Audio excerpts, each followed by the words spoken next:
बिस्मिल्लाहिर्रहमानिर्रहीम। सैयदना करीमुन सल्लल्लाहु अलैहि वसल्लम। मैं हूँ होम्योपैथिक डॉक्टर ज़फ़र हमीद मलिक। आजकल गर्मियों की शिद्दत रोज़ बरोज़ बढ़ रही है। हीट वेव का ख़तरा है, सन स्ट्रोक का ख़तरा है।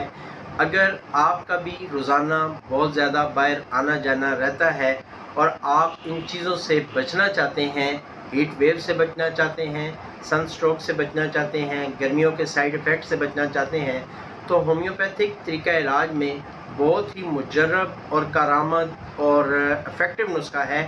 आप किसी भी होम्योपैथिक स्टोर से एक मेडिसिन परचेज़ कर लें, ग्लो9 आपने लेनी है 200 की पोटेंसी में। 5 कतरे सुबह निहार मुँह आधी प्याली पानी में डालकर ले लिया करें। इंशाअल्लाह ताला चंद दिनों में आप महसूस करेंगे कि आपको गर्मी की शिद्दत उस तरह नहीं रही है, आपको गर्मी कम महसूस होगी।